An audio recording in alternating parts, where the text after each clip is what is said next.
Three teams are now officially in the playoffs from District 2-5A, but who will fill that final spot? Hello, everyone, and welcome back to Football Fever, brought to you by LISD TV and LoneStarVarsity.com, your source for high school football here in the South Plains. Travis Cram and George Watson here to take you through Week 9, and I'm going to stop and say this very carefully. Lubbock High gets the win. They win the Battle of the Unbeatens this past week. Starts off with our games in review for this week. And George, big win for Coach Speck and the Westerners. You got to be so dramatic with it. But yeah, a big win obviously for Lubbock High going down to Central. Like you said, a battle of the unbeaten teams, and you know it's one that at this point you're just sitting there trying not to finish over. And I know reading some of the comments from some of the San Angelo people, it's a pretty bad season when you lose to a fellow 0-7 team or whatever it is. But yeah, Lubbock High, big win, a big second half. They struggled most of the first 2 quarters in that game, but then got the passing game going. Angel Armendariz hit Javari Gibson for 3 big touchdowns, and that was basically your difference in the ball game. They got a 2-point conversion there in the last touchdown. But yeah, a big win for Lubbock High, and kind of gives them a little sense of push in their step a little bit and a little pride going into this next week. Now, Angel Armendariz, you mentioned him. He finishes 13 of 23, 225 yards and the 3 touchdowns, of course. Another big game, number 4 Odessa Permian taking on Coronado. And, Coronado needed that win to stay in the playoff hunt, but there's still a chance. But Permian keeps rolling through their season. Yeah, a big win by Permian. And I kind of said, I thought this game was going to be a shootout. I thought Coronado would have some of the offense to be able to last in a shootout, and for a while they were there. It was a 42-31 game for a good part of the game. But then Permian got a couple of touchdowns late and was able to pull away and make it 56-31. But obviously, it was going to be an offensive game. But Chris Camp with 5 interceptions. It's odd. All his interceptions seem to come in bunches. They come in one game or 2 games or in a 3-game stretch. Or he has 5 in this one, and that really crippled what Coronado could do offensively. You take away those interceptions, you're maybe talking about a 50 game, something like that. But yeah, even though Coronado lost, some things that happened that we'll talk about later, they're still alive for the playoff spot. All right, big game for running back Sherrod Ray. 273 rushing yards, 3 touchdowns in the game. Another team clinching that other spot. Midland Lee gets the win over Monterey.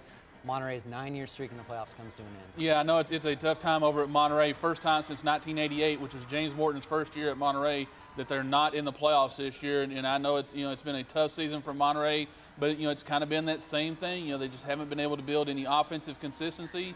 Midland Lee, I thought, did a good job controlling the line of scrimmage, running the football, but also defensively limiting Midland Lee's running game. I asked Randy Quisenberry after the game about being able to stop the Monterey run and things like that, and he said his stomach was still hurting, even after the game, even after they had won, because of having to go up against that offense all the time. But yeah, Monterey is struggling, like we said, with the offensive consistency, and then sometimes they give up the big plays defensively, and that's where Midland Lee hurt them and was able to come out with the big win.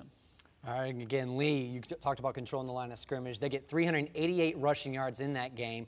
Other scores from around District 2-5A, Odessa 55, Amarillo 31. Odessa High in the playoffs now.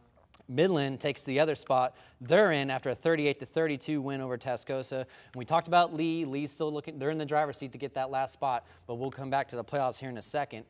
Going into 4-4A, Friendship keeps rolling. They stay undefeated, but they had to hold off a late comeback in that game. Yeah, I talked with Brad Davis earlier this week. It's kind of one of those hiccup games. They had 6 turnovers in that game, 4 fumbles, 2 interceptions, but it's just a quality or a testament to the quality, I think, of the kind of athletes and the kind of players Friendship has, and how much better I thought they were going into that game than Plainview, from the fact that they can have 6 turnovers and still limit Plainview to only 17 points and come out with a 20-17 win.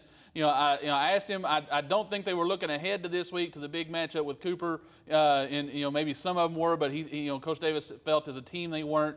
But it's one of those things that maybe they got their hiccup game out of the way, they got their bad game out of the way with 6 turnovers, and I'm sure they're going to be focused. But yeah, a big win, keep rolling, and earn a playoff spot with that victory. Now the 3 of the 4 spots in 4-4A are sealed up as well. Number 4 Tigers, of course, did it all season with their rushing game. We know them for their rushing game, and Brian Sykes. Tyler Lloyd steps up big time, gets a big play from the passing game. Is that something we're going to see more of from the Tigers going into the playoffs, or are they going to favor that game with Lloyd as he develops more and more? Well, I think it's one of those things that it's not that you're going to see, but you can see, and I think it's been there all along. The fact that I think they've been a very balanced football team. When teams have tried to stack up against the run, Lloyd has hit some big passes and has some pretty good games. He had a really big one this week. When teams lay off and try to play the pass or try to be balanced, well, then that's when Friendship and that big offensive line, four returning starters led by Mason Walters, they just sit there and mow through you and dominate the offensive line, and that's where Brian Sykes gets a lot of his yards. So the fact that their balance is not something I think that is just developed. They've been there all along. It's just Brad Davis is one of those who really preaches taking what the defense gives you, and he's got the kids, he's got the kind of players that he can do that one way or the other. Another number 14, this time in Class 2A around the state, Muleshoe stays undefeated. They get a 37-7 win over Childress. Again, it was a show of the woods, and Westwood kind of took over this game for them.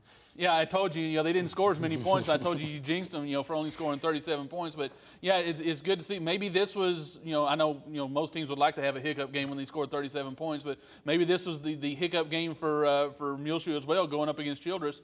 Like you said, the Woods kind of took over. Not as many passing yards, not as many points as they've been averaging, but yeah, nonetheless a good win, and maybe a defensive win this time, only holding Childress to only 7 points. So yeah, another big win for the Mules. They keep plowing through and still number 4 in the state.